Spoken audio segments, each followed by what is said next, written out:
क्या हुआ जब रात 2 बजे एक लड़की चुपचाप अमरनाथ गुफा में चली गई, लेकिन फिर भी उसके साथ जो चमत्कार और गुफा के अंदर हुआ, उसे देखकर और इस घटना के पीछे की सच्चाई जानकर आपके भी रोंगटे खड़े हो जाएंगे। आखिर वो क्या कारण था जिस वजह से भावना नाम की वो लड़की रात 2 बजे अमरनाथ की गुफा के अंदर गई थी।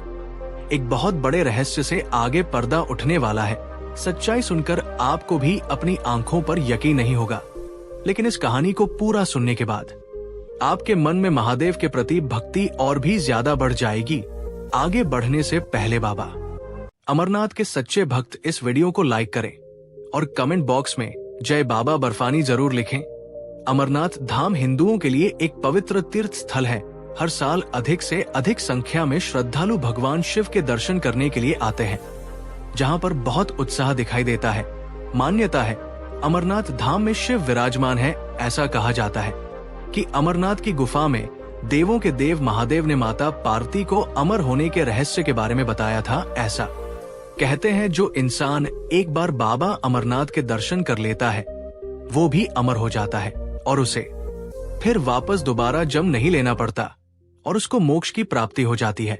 लेकिन अमरनाथ की इस गुफा तक पहुंचना इतना आसान नहीं होता, क्योंकि इस पवित्र गुफा तक पहुंचना के लिए बहुत लंबी यात्रा और चढ़ाई करनी पड़ती है, जो कि अक्सर जून और जुलाई के महीने से शुरू होती है।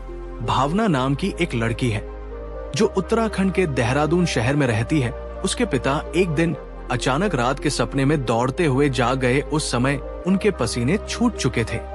भावना ने अपने पिता को पानी पिलाया और पूछा कि पिताजी क्या हुआ है, अचानक आप सपने में इतना डर क्यों गए। तब उसके पिता ने कहा कि अभी सो जा, सुबह सब कुछ बताऊंगा। जब सुबह हुई तो भावना ने अपने पिताजी को फिर से टोका। तब उसके पिताजी ने कहा कि मुझे सपने में अमरनाथ गुफा के दर्शन हुए और एक दिव्य आकृति का आभास हुआ, मानो वो साक्षात शिव थे। वो मुझे बुला रहे हैं। उन्होंने सपने में मुझसे कहा कि बेटा मेरी गुफा के अंदर आओ, मैं तुम्हें मुक्ति का मार्ग दिखाना चाहता हूँ। घर में कमाने वाले इकलौते भावना के पिता थे, लेकिन जब से उन्होंने वो सपना देखा था वे बहुत ज्यादा सहमे रहने लगे थे, जिस वजह से कामकाज में भी उनका उतना मन नहीं लग रहा था। एक दिन उन्होंने अपने परिवार वालों को एक फैसला बताया कि इस साल की अमरनाथ यात्रा में मैं शामिल होना चाहता हूँ।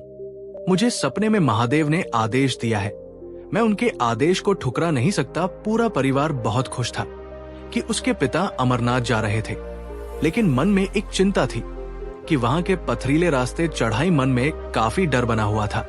लेकिन एक दिन अपने पूरे परिवार को अलविदा कहकर भावना के पिता अमरनाथ के लिए रवाना हो गए। उनके घर में कमाने वाले केवल उसके पिता थे। उनका कहना था 9 से 10 दिन में मैं वापस देहरादून आ जाऊंगा। लेकिन देखते ही देखते 1 महीना बीत गया। भावना के पिता का कोई अतापता नहीं था। उनका मोबाइल भी बंद आ रहा था। उन्होंने उनसे बात करने की बहुत कोशिश करी, लेकिन किसी भी तरह संपर्क नहीं हो पा रहा था। पूरा परिवार बहुत ज्यादा डर गया था। 1 महीना भी बीत चुका था और अब घर में मौजूद थोड़े बहुत पैसे भी खत्म होते जा रहे थे। तभी भावना से बीते देखा और उसकी माँ दोनों पास के पुलिस स्टेशन पहुंचे, जहां पहुंचकर सारी घटना के बारे में बताया कि किस प्रकार उसके पिता अमरनाथ यात्रा पर गए थे, लेकिन अभी तक घर नहीं लौटे हैं। तब पुलिस वालों ने कुछ ऐसा कहा जिसे सुनकर दोनों के रोंगटे खड़े हो गए, आंखों में आंसू आने लगे। पुलिस वालों का कहना था कि भयंकर जल वर्षा में अमरनाथ के चढ़ाई के बीच में भूसंकलन हुआ है, जिस वजह से कई यात्री वहां फंस चुके हैं और कई यात्री मारे गए हैं। भगवान से प्रार्थना करना तुम्हारे पति एकदम सही सलामत हो। तुम ज्यादा मोबाइल फोन नहीं चलाते, इसलिए तुम्हें इस बात की खबर नहीं मिली है, वरना देश भर में इसी खबर के चर्चे चल रहे हैं। जब भावना और उसकी माँ ने इस घटना के बारे में सुना तो वे मन ही मन बहुत ज्यादा डर गए। उन्हें मन ही मन बहुत चिंता सता रही थी। भावना को अपने पिता का वह सपना याद आ रहा था जिसमें उन्होंने कहा था कि महादेव उन्हें मुक्ति का मार्ग दिखाना चाहते हैं। इसलिए भावना बहुत ज्यादा डर रही थी। देखते ही देखते 45 दिन गुजर गए, लेकिन भावना के पिता का कुछ भी पता नहीं चल पाया। सब लोगों का कहना था कि तीर्थ स्थान पर किसी की मृत्यु होना बहुत सौभाग्य की बात है। ऐसे व्यक्ति को स्वर्ग की प्राप्ति होती है। तकरीबन 2 महीने बाद सब लोगों ने यही मान लिया था कि अब भावना के पिता नहीं लौटने वाले अमरनाथ धाम, कि ये यात्रा उन्हें सच में मुक्त कर गई। लेकिन भावना का कहना था, मेरे पिता आज भी जिंदा है और मुझे पूरा भरोसा है मैं उन्हें जरूर लेकर आऊंगी। लेकिन पूरा परिवार बहुत सहमा हुआ था। उन्होंने भावना से कहा कि पहले ही हमारा इतना बड़ा नुकसान हो चुका है, हमने घर के मुखिया को खो दिया है और तुम इस घर की जरूरी बुनियाद हो। हम तुम्हें खोना नहीं चाहते, इसलिए हम पर मेहरबानी करो और जो हुआ उसे बुलाकर इसी गर्भ में अपनी कर्तव्य का पालन करो। घर के बिगड़ती हालातों को देखते हुए भावना के मां ने लोगों के घर में जाकर झाड़ू पोछा करने का काम शुरू किया था ताकि घर में 2 पैसे आए और अपने बच्चों को खाना पीना खिला सके।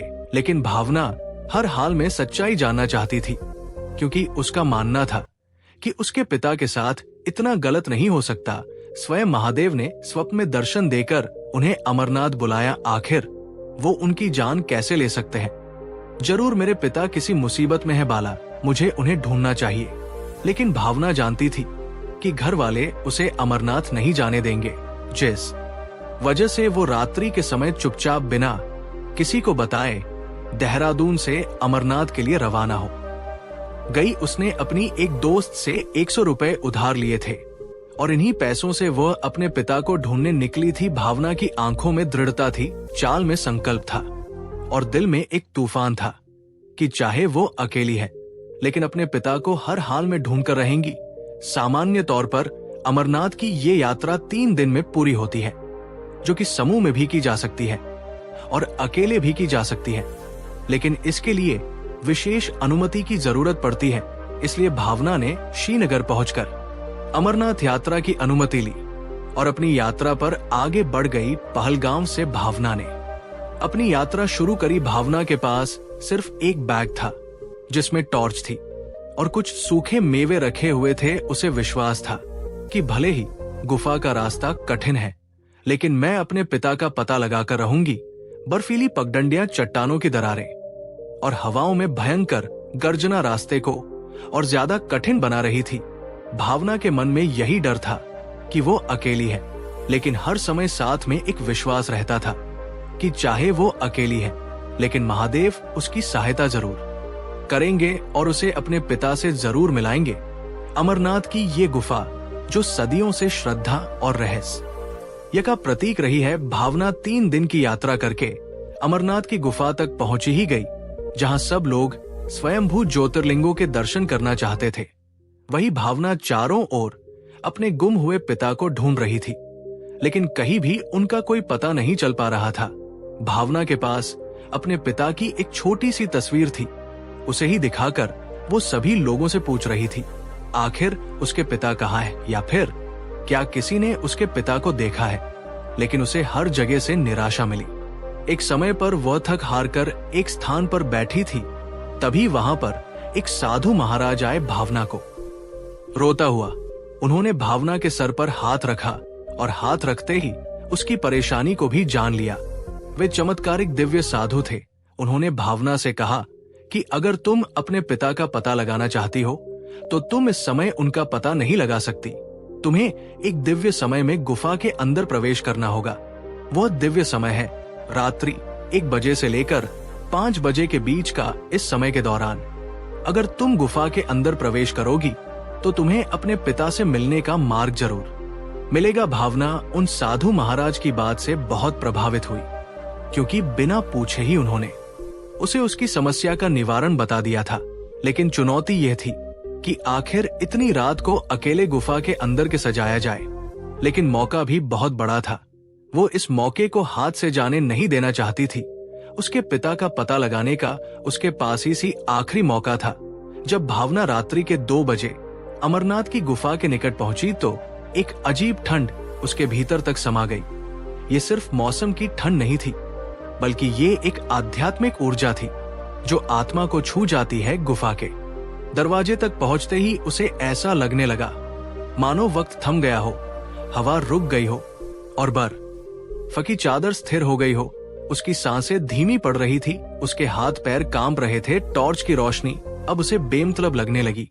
क्योंकि सामने जो था वो काफी भव्य और चमत्कारिक था। उसने गहरी सांस ली और अपने पिता की छोटी सी तस्वीर को अपनी छाती से लगा लिया और रात्रि 2 बजे चुपचाप गुफा के अंदर अपना पहला कदम रखा। लेकिन गुफा के अंदर जाते जाते उसकी बेचैनी भी बढ़ रही थी। उसे उन साधु महाराज पर विश्वास था कि रात्रि को तुम्हारे पिता का सबूत तुम्हें जरूर मिलेगा। धीरे धीरे भावना गुफा के अंदर आगे बढ़ती जा रही थी। उसके दिल की धड़कनें भी बहुत तेज हो चुकी थी। दीवारों से टपकती पानी की बूंदे की बर्फ की चमक और अंदर जलते हुए दिए उसे हैरान कर रहे थे। आखिर इस स्थान पर दीपक जलते हुए कैसे हो सकते हैं? ये तो ठंडा और हवाओं से भरा स्थान है। अमरनाथ गुफा के चमत्कार को भावना खुद महसूस कर रही थी। गुफा में थोड़ी दूर पर ही चलने के बाद उसे एक अजीब सी रोशनी दिखाई दी। उस रोशनी में एक आकृति थी।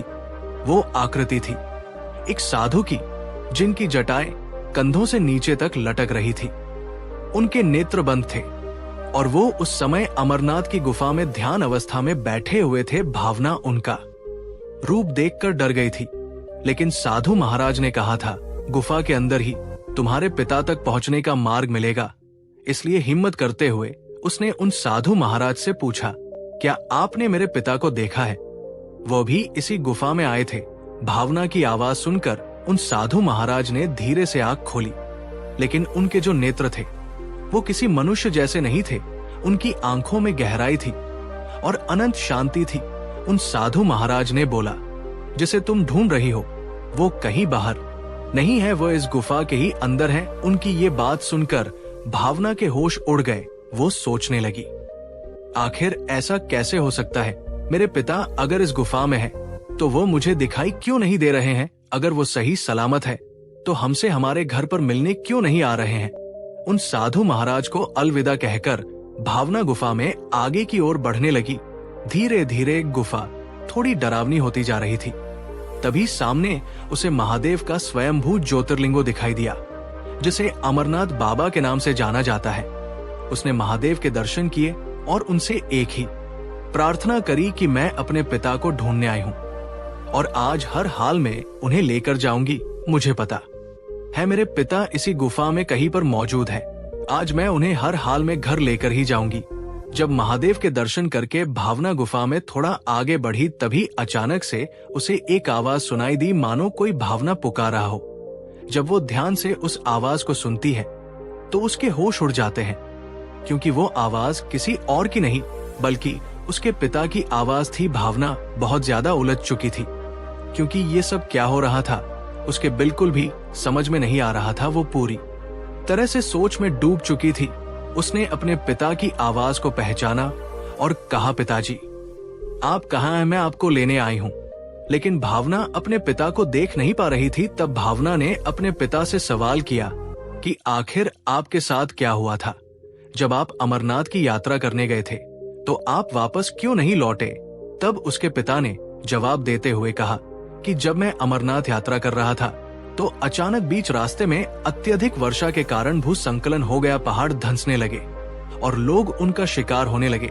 मेरा भी पैर फिसल गया और मैं गिरते पड़ते एक सूक्ष्म गुफा के अंदर पहुंच गया।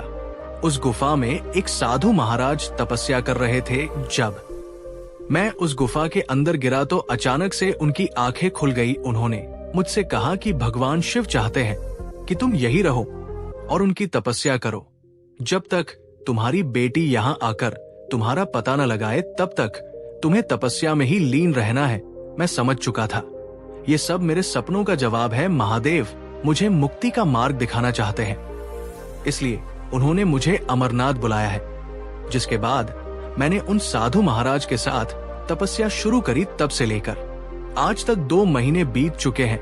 मैं महादेव की तपस्या में ही लीन हूँ। भावना सारी सच्चाई तो जान चुकी थी, लेकिन उसे समझ नहीं आ रहा था। आखिर उसके पिता की आवाज तो सुनाई दे रही है, लेकिन उसके पिता कहाँ हैं? तब अचानक से वहां पर एक दिव्य आकृति प्रकट हुई। ऐसा लग रहा था वो मानो साक्षात महादेव हो, और एक जोश भरी आवाज सभी को सुनाई दी। महादेव ने कहा कि बेटी भावना, तुम सारे बंधनों को तोड़ चुकी हो।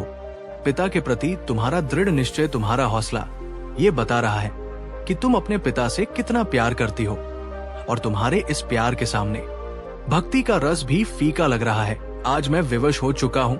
अपने ध्यान के बंधन से मैं तुम्हारे पिता को मुक्त कर रहा हूँ।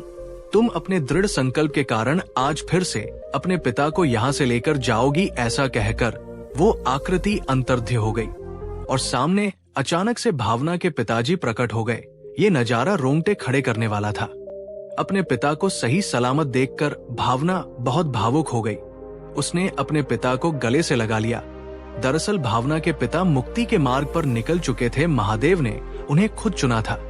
ये उनका सौभाग्य था।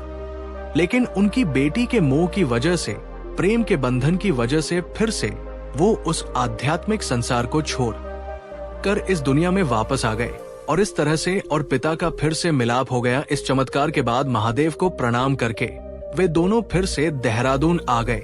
जब सबने देखा कि बेटी सच में अपने एक बेटी पिता को साथ लेकर आई है, तो किसी को भी इस घटना पर विश्वास नहीं हो रहा था। लेकिन भावना ने कुछ ऐसा करके दिखाया था जो सबके लिए प्रेरणा बन गया। इस पूरे घटनाक्रम को लेकर आपके क्या विचार हैं? हमें नीचे कमेंट बॉक्स में जरूर बताना। वीडियो अगर आपको भी पसंद आई तो लाइक करे बिना मत जाना। अभी के लिए सभी दर्शकों को हर हर महादेव।